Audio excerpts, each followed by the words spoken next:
Il nous avait compris, le vieux général, n'est-ce pas? Mieux que nous-mêmes, lui savait, voyait, entendait qu'il y avait ici de la grandeur à fabriquer. Refoulée par 2 siècles d'amplitude, cette grandeur toute française, qui, ayant épousé ce vaste continent, habite au creux de notre âme, cette grandeur était enfin appelée à éclore. Il fallait tirer ce peuple des limbes de l'histoire, en évitant par la même occasion ses habitants à déguitiner. Il fallait régler notre sort. Il fallait rendre à la francophonie ce qui lui appartient. Et c'est bien ce que De Gaulle voulut faire un certain mois de juillet 67, lui qui, sans détour, nous reconnut une faculté de liberté, une faculté d'envergure et plus encore, une stature digne d'un authentique statut de nation et d'État. Et évidemment, la plupart d'entre nous adorèrent. Après Jean-Baptiste, l'homme ferait presque figure de nouveau saint patron pour les Français du Canada. Eux dont les patrons ordinaires, à l'usine et sur les chantiers, n'avaient jamais été que des bosses parlant tout autrement. Jamais n'avions-nous vu un sauveur de si proche, véritable miracle en chair et en os, saluant triomphalement la foule depuis sa Lincoln décapotable, tel un pape dans sa pape mobile. Mais, cependant, d'autres abhorrèrent. On cria à l'immixtion dans nos affaires de la part d'un chef d'État étranger, pourtant pas si étranger que ça. C'était là oublié que nos affaires n'ont jamais été nos affaires. Et les vraies affaires, encore moins. Et comme disait René Lévesque, il s'agit d'un peuple qui, pendant longtemps, s'est contenté, pour ainsi dire, de se faire oublier pour survivre. Depuis le 17e siècle, les Canadiens, devenus Canadiens-Français puis Québécois, seront demeurés sans discontinuer les simples sujets de puissance tierce, fussent-elles françaises, anglaises, vaticanes, canadiennes, américaines. Qu'un monarque venu de la vieille mère patrie invite à ce que notre propre voix se fasse verbe en ce pays. Voilà qui n'est pas banal. Après 3 siècles et demi d'une odyssée prodigieuse à destination de notre terre promise à nous, nous allions enfin arriver à ce qui commence. Pour la première fois de notre histoire, à travers le regard de cette France haute de 6 pieds 4 pouces, nous nous sentions exister proprement. Et alors, il nous resterait qu'à faire bon usage de notre personnalité retrouvée. Décidément, De Gaulle entretenait une certaine idée du Québec. Il avait constaté le caractère artificiel, le caractère illégitime, le caractère non historique du régime d'Ottawa. Et visionnaire, il avait forcément prévu que sur ce sous-continent appelé Canada, des pays naturels, le Québec au premier chef, verraient le jour et s'imposeraient de plus en plus sur l'échiquier politique, économique, international, face à un État central canadien plutôt fragile, tout compte fait. Par ailleurs, le général avait évidemment bien saisi la nécessité de renforcer la francophonie internationale vis-à-vis de la montée en force et en influence du bloc anglo-saxon, auquel il nous sera toujours de notre devoir de faire contrepoids, ne serait-ce que dans l'intérêt des plus petites puissances et des cultures en proie à cette hégémonie néocoloniale. Avant de mourir, puisqu'il voyait cette échéance arriver, De Gaulle a donc voulu accélérer le pas de l'histoire en s'assurant que ce qui devait être dit soit dit et ce qui devait être fait soit fait. Au-delà des logiques de la géographie politique et de la stratégie, les peuples, assurément, ont le pouvoir de se réinventer pour le mieux. C'est ainsi que le président et père de la Ve République transforma littéralement le chemin du roi en chemin de la libération, notre libération, réparant partiellement au passage les conséquences malheureuses des quelques négligences de Louis XV à l'endroit de la Nouvelle-France. Quel gâchis que nous n'ayons pas encore emprunté cette voie libératrice qui nous a si brillamment ouverte du haut du balcon de l'Hôtel de Ville. Combien d'années Combien de générations perdrons-nous encore à bouder notre salut? À constater l'état de sclérose, et il faut le dire, qui affecte notre vie sociale et politique aujourd'hui. Ce n'est pas demain, la veille, hélas, que les paroles providentielles du général se traduiront en actes. En 2017, 50 ans après sa venue au Québec, le « Vive le Québec libre » de Charles de Gaulle est toujours source de malaise chez les plus domestiqués d'entre nous, à tel point qu'on peine présentement à obtenir l'assentiment des autorités montréalaises pour accéder au fameux balcon d'où nous souhaiterions lui rendre un hommage décent le temps d'une courte cérémonie le 24 juillet au soir. C'est bien la preuve que le combat du général reste encore à parachever. C'est bien la preuve que ce combat se révèle plus que jamais d'actualité.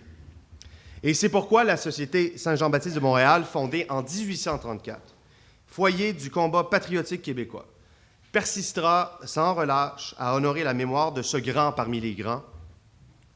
Et le buste qui s'impose fièrement devant la maison Luigi-Duvernay, vous l'aurez évidemment remarqué, en notre belle métropole française des Amériques dont on célèbre le 375e anniversaire, quand même, c'est pas banal. Alors ce buste est certainement un témoignage éloquent de cet engagement. Et aussi sous l'impulsion de notre ancien président général, M. le professeur Guy Boutillier, qui vous a adressé la parole tantôt et qu'on aura le plaisir d'entendre plus tard, notre société a souligné depuis 1977 chaque grand anniversaire de cet événement historique. Et nous remercions encore une fois M. Boutillier pour sa contribution extraordinaire au succès de toutes ces commémorations, lui qui est également l'auteur de l'exposition qui est présentement en cours ici même, dans la salle Hello David. Et j'en profite pour remercier, bien sûr, la Société du patrimoine politique du Québec, son président et son comité scientifique, et notamment, bien sûr, Denis Monnière, du professeur Monnière, qui en a fait tant pour que les présents événements soient une réussite. Mais surtout, et je reviens à ce que fait la Société, chacune de nos actions eu égard à l'avancement des intérêts de notre peuple et à la défense de ses droits et de son statut, sont imprégnées de cette vision porteuse de Gaulle. Et face aux attaques incessantes de nos adversaires à l'endroit du Québec français et à la servilité de ceux qui se complaisent dans la médiocrité, nous resterons debout et combatifs pour que vive en nous ce Québec libre auquel nous aspirons si ardemment, et pour que ce Québec libre se réalise. Alors vive le Québec libre, vive la République et vive la France. Merci.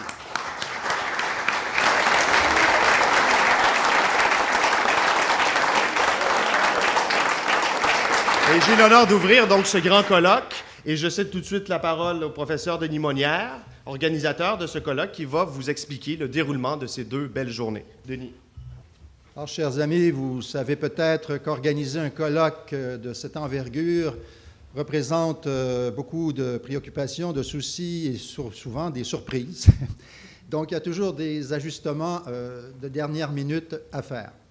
Avant de vous les indiquer, j'aimerais toutefois souligner que ce colloque a une caractéristique particulière puisqu'il s'agit d'une opération franco-québécoise, puisque nous avons travaillé en collaboration avec la Fondation Charles de Gaulle, qui est représentée aujourd'hui par plusieurs personnes qui vous adresseront la parole et qui, donc, portent le message de la France au Québec.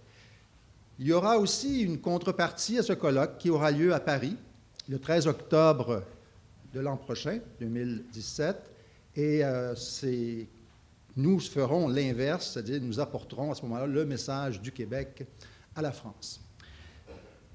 En ce qui concerne les changements, en fait, il y en a un qui est important. Il s'agit de la séance de samedi après-midi. Malheureusement, Michel Enfrol, qui est prévu au programme, n'a pas pu prendre son avion, donc nous n'avons pas la présence de ce conférencier. Nous allons substituer cette conférence par le film de Jean-Claude Labrec sur la visite du général de Gaulle, qui est un film magnifique et qui va nous remettre dans l'atmosphère de l'époque, puisque ça a été filmé en situation, donc Labrec ayant suivi de Gaulle sur le chemin du roi. Voilà donc pour l'ajustement qu'il faut faire au programme. Alors maintenant, je voudrais vous présenter le conférencier qui va nous introduire à ce colloque. Il s'agit d'Olivier Germain Thomas.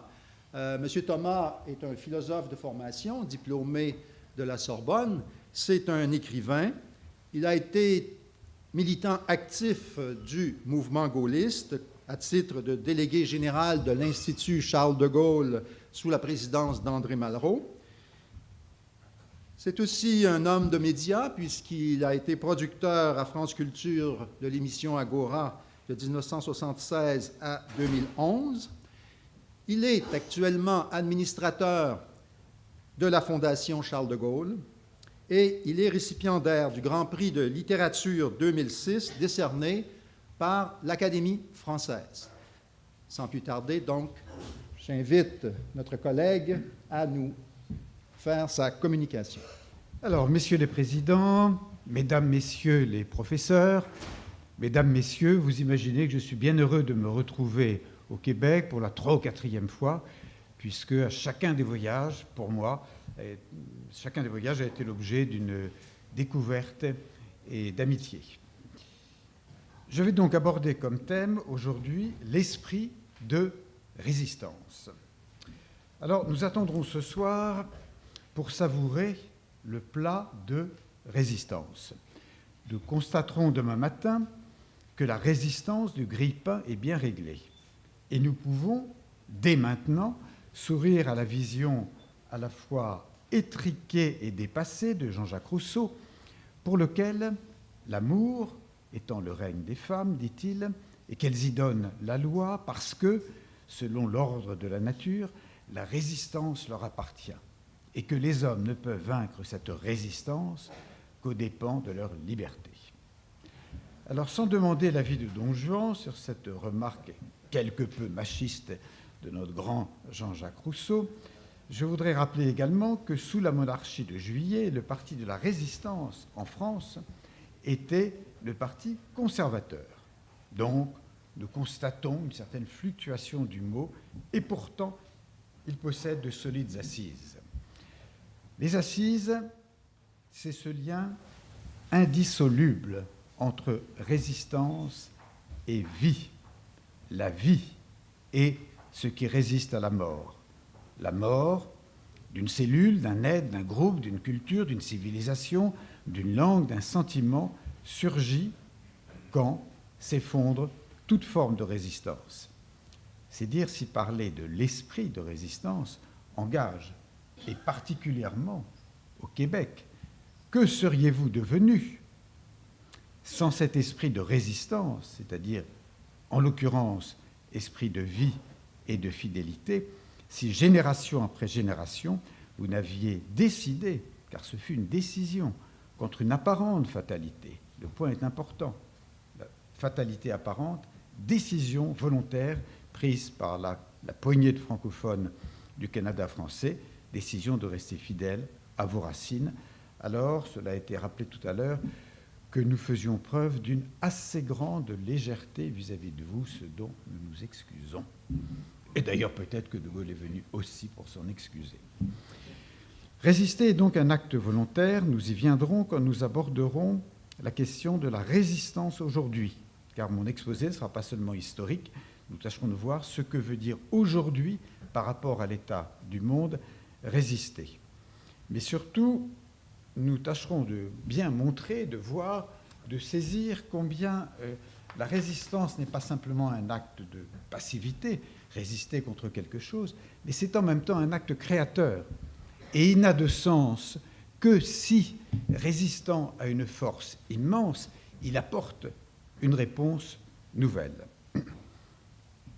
Alors on sait que pour le général de Gaulle, le 18 juin 1940 est l'acte fondateur de l'esprit de résistance qui a permis à la France, chacun le sait, d'être du côté des vainqueurs en mai 1945 et de redresser la tête après l'abominable régime de Vichy. Petite parenthèse quand même si je m'adresse à des Québécois et non à des Français, le régime de Vichy n'était en aucun cas la France. Le régime de Vichy n'était pas la France légale, c'est un coup d'État qui a créé l'État français, alors qu'il y avait un président de la République, Albert Lebrun. Et deuxièmement, le régime de Vichy n'était pas la France géographique, puisque la moitié de la France était occupée jusqu'en 1942, et qu'à partir de 1942, c'est la totalité de la France qui était entre les mains des Allemands. Par conséquent, la France était à Londres. Voilà, je tiens à donner cette précision. C'est une affaire un peu franco-française. Vous aurez bien compris ce que cela voulait dire. Alors, cet acte fondateur, qui est l'acte du 18 juin, imaginez la scène telle qu'elle a été racontée par Élisabeth de Miribel. Voici un général qui espère trouver à Londres, notamment venant de l'ambassade de France, des personnes qui vont le soutenir. Pratiquement personne. Et qui, sur un coin de table, Élisabeth de Miribel dit que la table était branlante. Élisabeth de Miribel tapait à peine, avec 2 doigts, comme ça, toc, toc, toc, est en train de taper un message le 18 juin qui va être lu à la BBC le soir et qui ne va pas du tout faire le tour du monde, qui va ébranler assez peu de personnes le 18. C'est l'appel du 22 qui, lui, sera beaucoup plus ample, mais qui, d'un point de vue historique, est un acte essentiel et fondateur de résistance. Alors, bien évidemment, la résistance implique la force. De Gaulle n'avait aucune force. Mais la résistance aussi implique non seulement la force militaire, il l'aura plus tard, mais la force intérieure, la certitude. La certitude qu'avait De Gaulle, 1, que la France n'avait pas le droit de se soumettre, et 2, que la situation géopolitique du monde était telle, il l'annonce dans le discours du 22, que ceux qui sont aujourd'hui les alliés de l'Allemagne, c'est-à-dire l'Union soviétique, ne le seront peut-être pas toujours, et que d'autres grands peuples à l'extérieur entreront peut-être dans cette guerre parce que c'est une guerre mondiale. Donc dès le 22 juin, il pose à la fois un acte de foi dans son propre pays et en même temps une analyse juste de la situation du monde.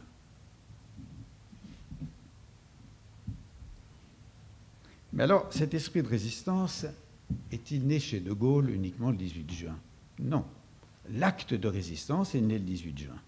Mais l'esprit de résistance, il le possédait déjà dans un texte absolument remarquable qui est formé de 3 études qui ont été rassemblées en une seule. Le général de Gaulle montre dès le départ, notamment en s'adressant à l'état-major français qui avait des idées, à ses yeux, beaucoup trop systématiques sur ce que devrait être la prochaine guerre. Nous sommes en 1932, 1933.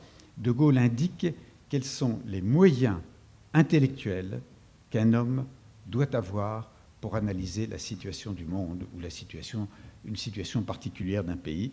Je lis un extrait du Fil de l'épée. Si l'intelligence nous procure la connaissance théorique, générale, abstraite de ce qui est, c'est l'instinct qui nous en fournit le sentiment pratique, particulier, concret.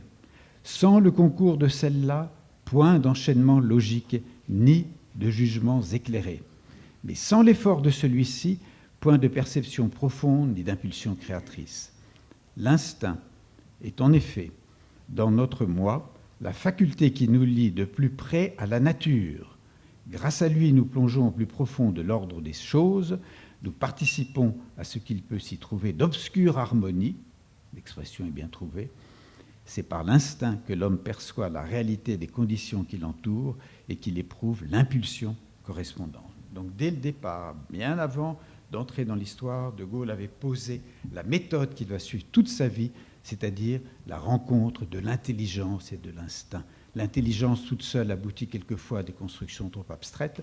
L'instinct tout seul reste trop souvent à ras de terre au niveau de la nature, mais il faut la combinaison des deux. Et toute sa vie et les résultats positifs qu'il a obtenus tout au long de sa vie et de sa manière de façonner l'histoire a été grâce à cette conjonction de ces deux facultés qui existent dans le psychisme de tous les humains. Alors, déjà avant-guerre, en 1935, il préconise l'armée de métier, manière de résister contre l'état-major.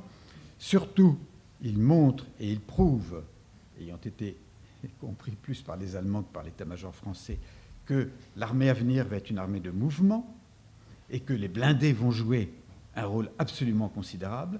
Il n'est pas écouté. Léon Blum a l'air relativement intéressé, mais il y avait une telle impuissance des institutions de cette Troisième République que ceux qui, comme Paul Reynaud ou comme Léon Blum, l'ont écouté d'une oreille un peu distraite ou quelquefois pas trop discrète, n'ont pas mis en action ce que De Gaulle préconisait.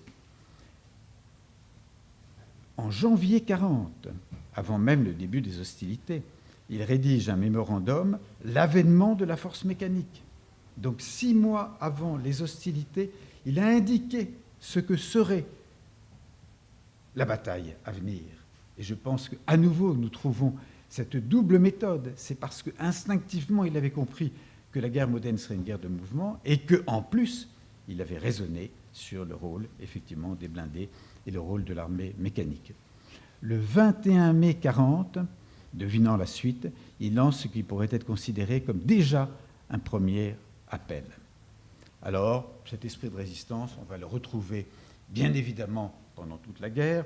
Je vous épargnerai toutes les étapes, mais la première action qu'il a à mettre en œuvre a été de donner un bras armé à la France, donc petit à petit d'essayer de former avec les quelques hommes qu'il avait rejoints, puis ensuite, grâce à l'Empire, avec les États de l'Empire qui avaient rejoint la France libre, d'essayer de façonner une armée pour que la France puisse jouer son rôle au sein même de cette guerre. Mais ce n'est pas seulement contre les Allemands.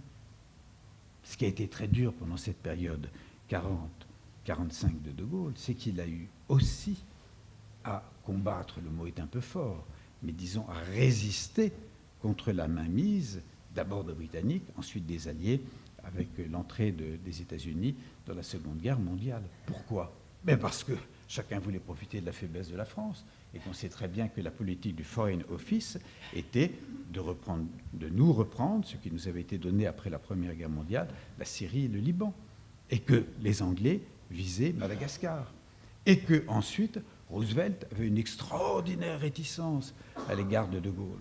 Donc parallèlement à ce qu'il était devenu chef de la France libre, combattant contre les armées allemandes, il a fallu résister sur le plan politique contre les anglo-saxons qui voulaient l'étouffer, et c'est même allé très loin. Vous êtes peut-être au courant de ce qu'on appelle l'AMGOT, qui était une organisation qui avait été mise sur pied par les anglo-saxons, principalement d'ailleurs les Américains, pour au moment de la libération de la France, au moment du débarquement, les représentants de chaque département, ainsi que la monnaie, étaient prévus outre-Atlantique. Et il a fallu l'énergie extraordinaire de Gaulle et du peuple français quand il a mis le pied sur la terre, et quand à Bayeux il a été acclamé partout pour que les anglo-saxons comprennent que le chef légitime était De Gaulle et non pas une organisation anglo-saxonne qui devait coiffer l'administration française. Donc c'est pour dire que cette lutte, on le verra d'ailleurs entre 58 et 69, cette lutte qu'il a menée aussi contre l'Empire anglo-saxon, je crois que vous êtes un peu au courant, il me semble, avoir compris cela, et bien que cette lutte, il a dû aussi la mener en faisant bien quand même la hiérarchie entre, en tout cas pendant la Seconde Guerre mondiale, qui était le combat contre les nazis et qui était le combat contre la résistance contre la mainmise des Alliés. Résistance également à Alger en 1943, quand l'idée anglo-saxonne était de mettre d'abord Darlan, qui a été assassiné, ensuite le général Giraud, soit à la place de Gaulle, et quand ils n'y sont pas arrivés, soit à égalité avec De Gaulle. De Gaulle a croqué assez facilement Giraud, c'était probablement pas très difficile, c'était sûrement un combattant courageux, mais un homme qui n'avait pas le sens politique ni géopolitique de tout ce qui se passait, mais c'est pour dire que, voilà, De Gaulle avait 2 fronts pendant toute cette période de la guerre. Libération, victoire, et en même temps, quand il revient au pouvoir, De Gaulle doit mener une nouvelle lutte qui est ce qu'il pressent dans les années 45 et tout début 46, il démissionne en janvier 46, c'est-à-dire la volonté des partis politiques de reprendre la main sur la France. Et là, c'est intéressant pour les historiens, lui qui avait montré une telle énergie de combattant pendant les 5 précédentes années, il ne montre pas l'énergie aussi forte qu'auparavant. Il démissionne en janvier 1946, voyant que d'un côté le Parti communiste, de l'autre côté le MRP, les partis centristes, veulent faire des constitutions qui ne lui convenaient pas, avec probablement l'arrière-pensée qu'il serait vite rappelé, mais il n'est pas rappelé. Les partis en fait sont ravis. De Gaulle, celui qui les empêche de faire leur petite magouille tranquillement chez eux. De Gaulle parti, ils font voter la constitution abominable de la 4e République, assez proche de celle de la 5e République, avec justement une absence totale de pouvoir entre les mains du chef de l'État. Et c'est alors que De Gaulle fonde le RPF, qui a été un échec sur le plan électoral, à cause notamment de la loi sur les apparentements. Mais il y a eu autre chose aussi, c'est que le RPF a permis à De Gaulle, qui connaissait le peuple français, pas à fond, il faisait partie d'une certaine bourgeoisie qui avait bien évidemment des contacts dans le nord de la France avec des gens d'origine populaire, mais c'est à travers le RPF, pendant tout le combat qu'il a mené de 47 à 51, qu'allant de département en département, à nouveau je le répète, ça n'a pas été un grand succès, mais c'est grâce à ce moment-là qu'il a vu ce qu'était la France et ce qu'était le peuple français. Et quand il revient en 58, c'est un autre homme, dans ses gestes, dans sa manière de parler. On le voit, les films sont très intéressants. Entre le général un peu raide et distant, on voit un homme qui est, naturellement, en 58, il a 67, 68 ans, donc ça n'est plus le même homme, mais qui a acquis une grande expérience politique, une grande souplesse. Et là, il a affaire, comme chacun sait, à la question algérienne, dramatique question. On pourra revenir, si vous voulez, au cours d'une discussion sur « Je vous ai compris », parce que cette citation est très souvent coupée de la suite. « Je vous ai compris » ne veut pas dire « j'ai compris que vous voulez l'Algérie française ». Il a dit « je vous ai compris », il n'y a plus qu'une seule catégorie de citoyens. Or, vous le savez bien, les Français d'Algérie d'origine européenne avaient un droit de vote, les Juifs également, et que les musulmans n'avaient pas le droit. Donc il s'adresse aux 9 millions de musulmans et aux millions de Français en disant « maintenant vous avez les mêmes droits ». Ça veut dire quoi ? Ça veut dire qu'un beau jour, ce sont les musulmans qui vont décider de leur sort. Et c'est ce qui va se passer après ce moment dramatique, terrible, de 58 à 62, enfin fin 61, de cette guerre d'Algérie, qui n'est probablement pas, on pourra en parler si vous le voulez, qui n'est probablement pas le plus grand succès de De Gaulle, même si les historiens reconnaissent que c'est très bien d'avoir donné l'indépendance de l'Algérie, mais ce n'est pas ce qu'il voulait. Il voulait une Algérie algérienne, il l'a dit très vite, étroitement associée à la France, ce qui a été impossible à cause de la marxisation du FLN d'un côté et à cause de l'OAS qui est allé dans un extrémisme qui a creusé le fossé entre les Français et les musulmans en Algérie. Donc on ne peut pas dire que ce soit un succès, il fallait réussir cette indépendance, il y a Total réussi à un prix terrible, aussi bien d'ailleurs par la suite pour les musulmans, puisque après la période de Ben Bella qui était à peu près convenable pour les Algériens, la période de Boumedienne a été une catastrophe sur le plan humain et sur le plan économique, et ça a été aussi une catastrophe pour les rapatriés français d'Algérie, catastrophe aussi pour les harkis. Ce n'est pas la page la plus belle de l'épopée gaullienne. Alors je passe un peu rapidement sur les grandes lignes de la politique qu'il a menée de 58 à 69. Il était impatient de régler la question algérienne. Elle est réglée. Pas si bien que cela. Elle est réglée. Les États d'Afrique noire ont acquis leur indépendance en dehors de la Guinée d'une manière tout à fait convenable, et les liens d'amitié subsistent, même si, bon, alors on insiste un peu sur la France-Afrique, mais c'est quand même assez beau que l'ancien pays colonisateur reste dans une situation d'amitié avec les différents pays qui formaient à cette époque l'Empire français. Voilà, Guinée comprise aujourd'hui, après la catastrophe qu'ils ont vécue. Et alors il va s'occuper de l'Europe. Et là, c'est un point très important, parce qu'on caricature beaucoup la position de De Gaulle en ce qui concerne l'Europe. De Gaulle était un Européen convaincu. Dès la fin de la guerre, il insiste sur le fait que les différents pays qui forment l'Europe et qui se sont battus pendant tant de siècles doivent s'unir pour former un ensemble indépendant.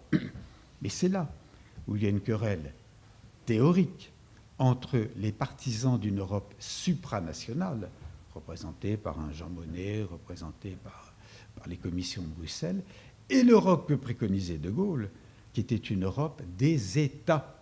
C'est-à-dire c'est une coopération entre des États qui doivent demeurer maîtres chez eux et indépendants.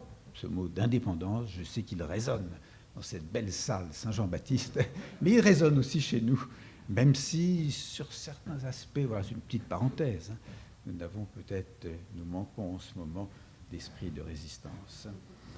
Citation de Charles de Gaulle, tirée du Mémoire d'espoir, c'est le dernier livre qu'il a publié de son vivant avant de disparaître en 70.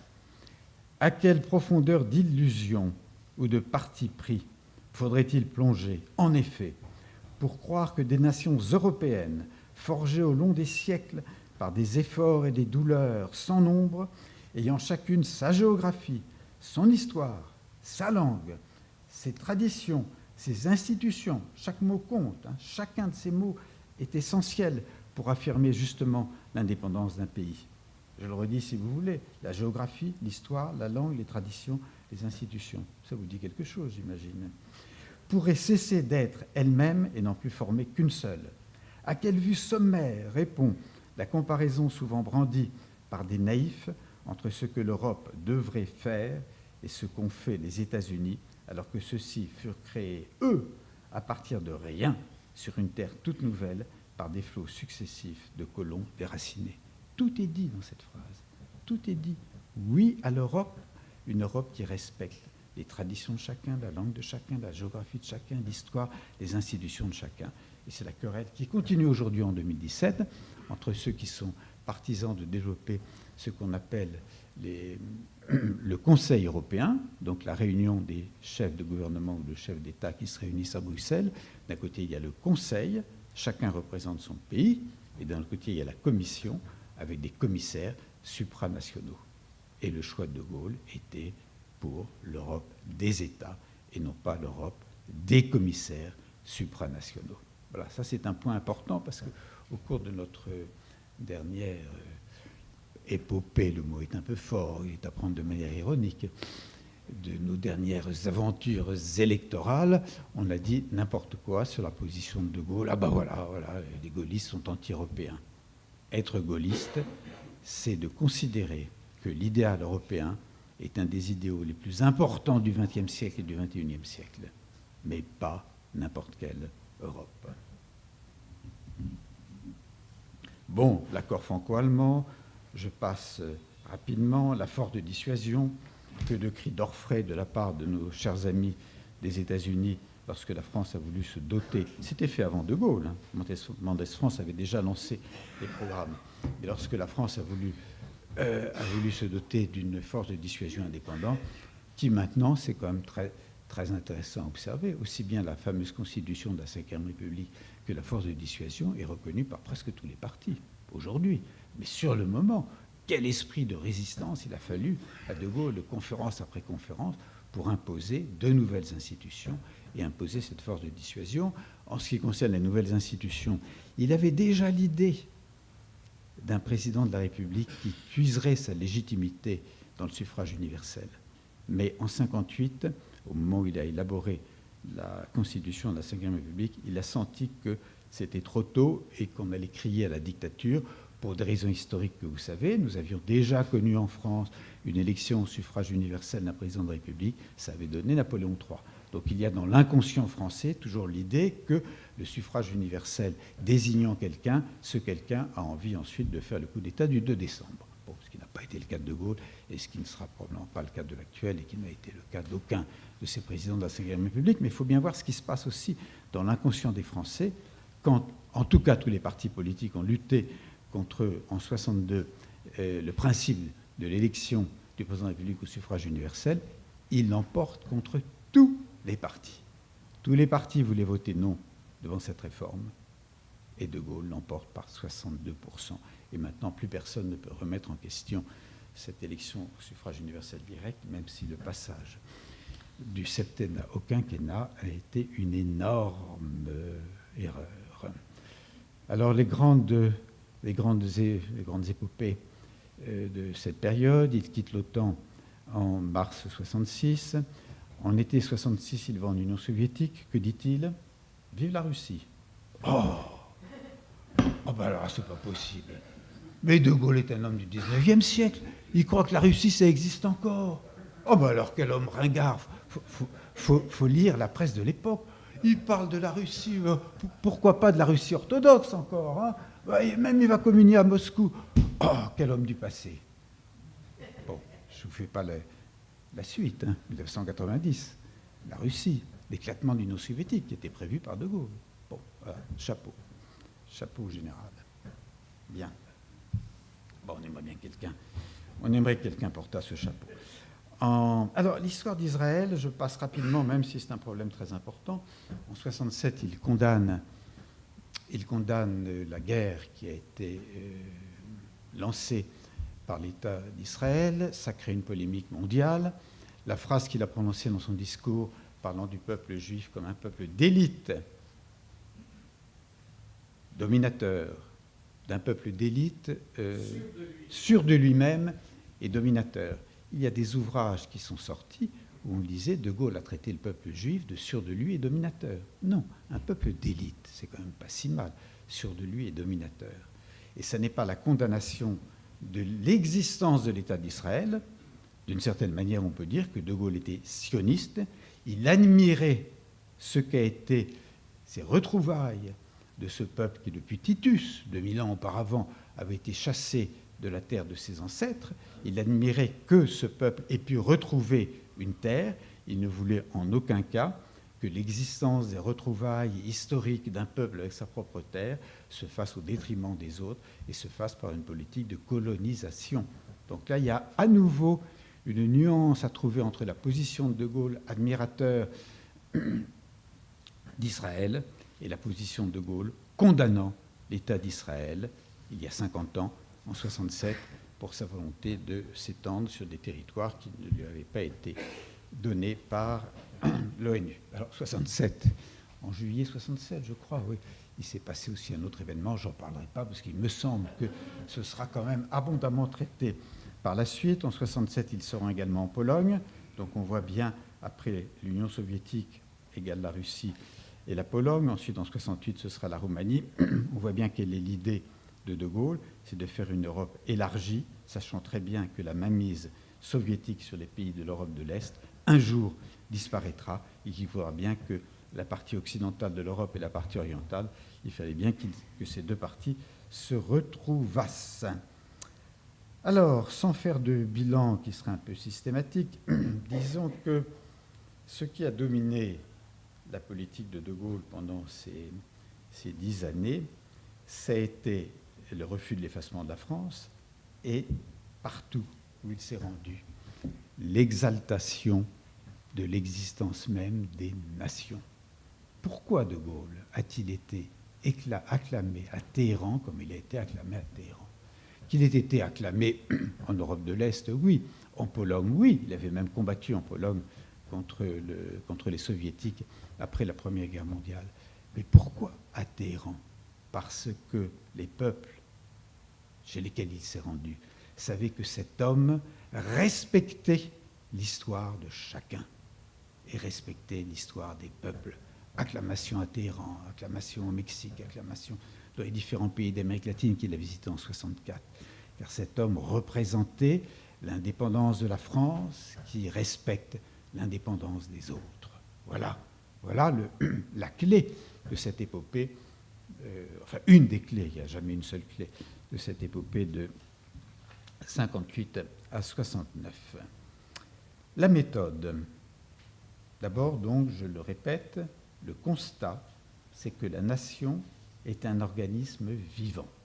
Ça, je le dis, je le redis, parce que dans tous les textes de De Gaulle, pour lui, la nation, c'est une construction faite par l'histoire, mais l'histoire crée un organisme vivant qu'il faut respecter, qui ne peut pas se dissoudre dans autre chose. Voilà, et puis il a élaboré aussi une certaine méthode de gouvernement qu'il avait déjà développée de manière magnifique dans Le fil de l'épée. J'avais plusieurs extraits, mais je ne vais pas monopoliser la parole même si les orateurs trouvent toujours que lorsqu'ils parlent, c'est trop court, et lorsque les autres parlent, c'est toujours trop long. Mais, donc je vais essayer de ne pas rentrer dans ce défaut, mais pour vous dire, dans le fil de l'épée, qui date d'avant-guerre, l'espèce d'autoportrait que donne De Gaulle de lui-même, qui n'est pas encore général.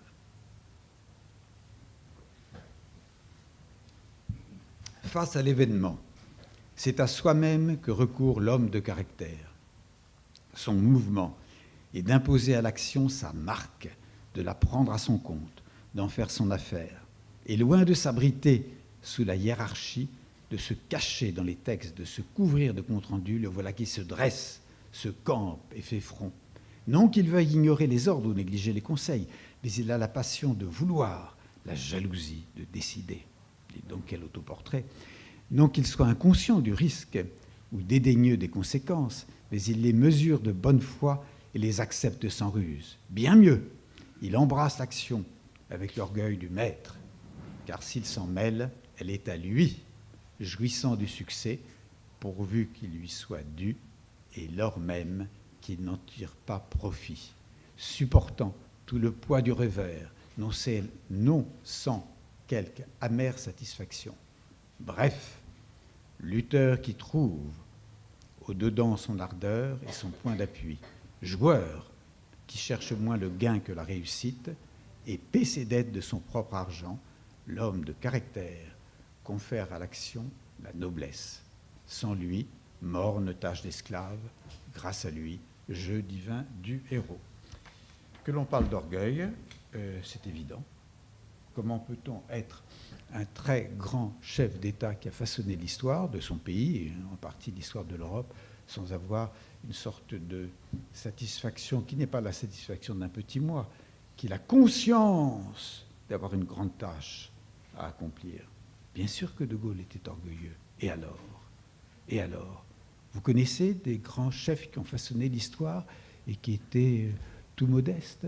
Alors vous allez me citer Gandhi, mais Gandhi n'a jamais... Ah, vous en avez peut-être un. Alors, voilà, peut-être, justement, vous avez donné la réponse.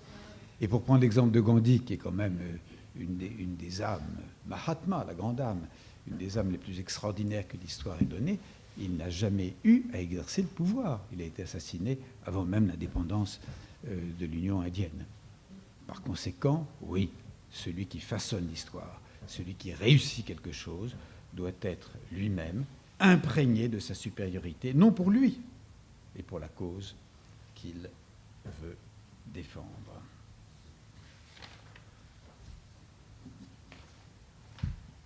Alors, encore un mot sur la méthode, avant une petite conclusion. Toujours tiré du fil de l'épée.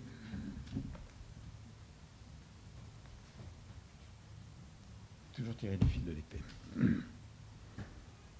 Ce que le chef ordonne doit revêtir par conséquent le caractère de l'élévation. Il lui faut viser haut, voire grand, juger large, tranchant aussi sur le commun qui se débat dans d'étroites lisières. Il lui faut personnifier le mépris des contingences, tandis que la masse est vouée au souci de détail. Il lui faut écarter ce qui est mesquin de ses façons et de ses procédés, quand le vulgaire ne s'observe pas. Ce n'est point affaire de vertu et de perfection évangélique. Non, pardon, la perfection évangélique ne conduit pas à l'empire. C'est peut-être en écho à ce que j'ai entendu tout à l'heure quand vous avez évoqué le nom de ce grand homme de chez vous qui était René Lévesque. Comment se situe l'esprit de résistance aujourd'hui ? Bien sûr, nous en revenons toujours à cette idée qu'une nation doit exister et que l'indépendance d'une nation est quelque chose de sacré. Et il se passe aujourd'hui un double mouvement, un mouvement qui était observé par tout le monde, un autre qui semble la conséquence de ce premier mouvement, mais que les observateurs, apparemment les plus fins, qui sont parfois les plus sots, n'ont pas vu venir. Le premier grand mouvement à l'échelle planétaire, c'est le mouvement de mondialisation et d'uniformisation. Il est évident que le développement des techniques d'Internet, le fait que tel événement qui a lieu à Londres, immédiatement la planète entière en est au courant, vous voyez exactement la même photo, crée une sorte de sentiment de mondialisation. Peut-on s'y opposer? Réponse, non. On ne peut pas s'opposer à ce qui se passe, c'est-à-dire que d'un bout à l'autre de l'univers, les mêmes informations, quelquefois même les mêmes manières de penser, se développent et s'amplifient. Nous n'avons peut-être vu que le début de ce mouvement. Mais il s'est passé quelque chose dans des grands pays. Il s'est quand même passé quelque chose en Russie, qui revient à ses fondamentaux. Il s'est passé quelque chose en Chine, qui redevient confucéenne, alors que le régime communiste avait détruit toutes les statues de Confucius qui se trouvaient dans les universités. Maintenant, vous allez dans une université en Chine, vous retrouvez Confucius, 6e siècle avant Jésus-Christ. Que s'est-il passé récemment en Inde? L'arrivée au pouvoir de Modi, le BJP, ce sont des hindous qui ne sont pas intégristes comme le sont certains musulmans, mais qui sont extrêmement attachés à la culture indienne. Que se passe-t-il en Inde? J'étais encore en février dernier. Que voit-on? Les temples avec de plus en plus de monde, les pèlerinages avec de plus en plus de monde. Donc, ce peuple, même dans une situation extrêmement compliquée à cause des 12% de musulmans, ça c'est une affaire très complexe qui est celle de l'Inde, je ne suis pas là pour en parler, même si ça me passionne, mais le peuple a besoin, face à cette mondialisation, absolument besoin de retrouver les fondamentaux de sa culture qui datent d'il y a au moins 2000 ans avant Jésus-Christ, qui serait la date des grands textes védiques qui, eux, continuent d'être récités dans les temples. Que se passe-t-il au Japon?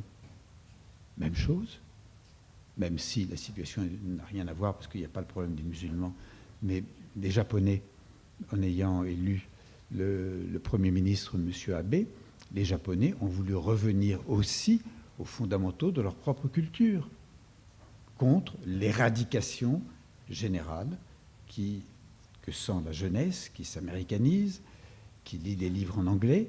Eh bien, on va retourner vers le Shinto. Et il s'est passé un événement tout à fait extraordinaire, dont on a relativement peu parlé en Occident, qui a eu lieu il y a 2 ou 3 ans. J'y étais à Issei, qui est le grand centre Shinto du Japon, et dédié à Amaterasu, qui est la déesse solaire. Eh bien, c'est par dizaines de millions que les Japonais se sont retrouvés à Issei pour honorer justement la déesse qui est à l'origine de leur pays, à l'origine de leur indépendance. Donc, j'en reviens à ce double mouvement. D'un côté, mondialisation, de l'autre côté, retour aux racines qui, dans certains cas, prend une allure totalement caricaturale avec l'islamisme musulman, qui va même à l'encontre de ce que dit le Coran du djihad. Il faut quand même analyser finement ce que dit le Coran du djihad, mais ça c'est un autre sujet. Mais d'un autre côté, vous avez, sans que ça atteigne ses effets, aux États-Unis, en Chine, je répète, en Russie, au Japon, en Inde, dans certains pays européens, comme en Hongrie, le Brexit de la Grande-Bretagne, vous avez le désir des peuples de retrouver leurs propres racines. Et c'est là où Malraux a eu une phrase magnifique quand il est arrivé au Japon et qu'il a dit qu'il souhaitait établir avec les Japonais un dialogue racine contre racine. Ce qu'il entend par contre, ça voulait dire racine avec racine, que les racines s'entendent. Quand vous avez des personnes qui représentent uniquement quelque chose de décérébré, quelque chose qui... une espèce d'universalisme mou et général, quel est leur dialogue? Le dialogue est sans consistance. C'est comme des feuilles mortes. Mais lorsque vous rencontrez quelqu'un, et nous avons organisé au Japon, à Issei, il y a 3 ans, un dialogue, en nous appuyant sur cette phrase de Malraux, dialogue racine contre racine. Eh bien, j'avais fait venir un de mes amis qui est un moine bénédictin qui discutait avec un prêtre shinto. Racine contre racine, le dialogue s'est établi. Si nous n'avions eu que des gens qui n'étaient fidèles ni à leur langue, ni à leurs racines spirituelles, ni à leurs racines historiques, le dialogue serait resté de manière superficielle. Donc voilà le défi de ce XXIe siècle. Accepter la mondialisation tout en restant le plus possible fidèle à ses racines, dans la mesure où les racines touchent l'universel. Quand vous approfondissez une culture, vous allez toucher l'universalité. Et le dialogue est beaucoup plus facile avec des cultures qui se trouvent au bout du monde. En ce début de siècle, qui s'avance vers une fatalité de tragédies inédites, l'homme se trouve donc égaré entre deux réactions possibles: accepter les mirages de la mondialisation qui impliquent l'éradication des différences, la création de valeurs hybrides, coupées des traditions, valeurs aussi changeantes qu'abstraites, création d'un homme apparemment nouveau, sujet docile, de puissance qui, au nom de la liberté, ne cesse de lutter contre les solidités intérieures. Une feuille lancée dans un tourbillon sans plus savoir d'où elle vient. À l'opposé, se développe sur tous les continents un repli vers des identités fermées qui aboutit à l'exclusion des autres manières de vivre et de penser. Cet intégrisme est naturellement lié à une violence prise pour un refuge et qui n'est qu'un refus du réel et de ses métamorphoses. Face à ces deux dérives, la question consiste à équilibrer la féconde ouverture vers l'universel avec les spécificités d'une culture singulière. La rencontre d'une autre culture est une aventure toujours complexe, toujours enrichissante, génie du dialogue. Mais on ne dialogue pas dans le flou, on dialogue en étant de quelque part. Racine contre racine, oui, les racines touchent l'universel. Le nulle part se dissout dans les nuées. Et laissons maintenant à un poète les derniers mots de cette rencontre. Voilà ce qu'a écrit ce poète. Mettons en commun ce que nous avons de meilleur et enrichissons-nous de nos mutuelles différences. Signé Paul Valéry. Merci.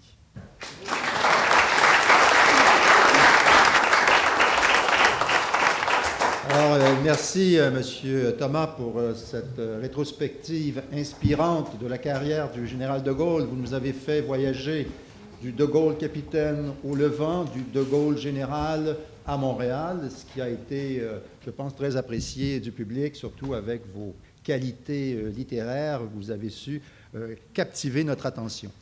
J'aimerais, avant qu'on passe à la pause café, qui devra durer 10 minutes, que nous rendions hommage à un homme qui est parmi nous ce matin, Jacques-Yvan Morin, qui a si fait, tant fait pour le Québec.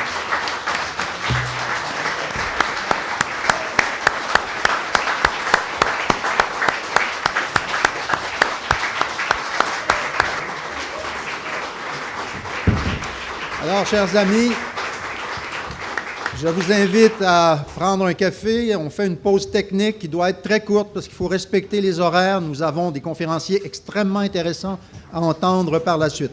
Donc, je vous demande d'être de retour dans cette salle dans 10 minutes au plus tard.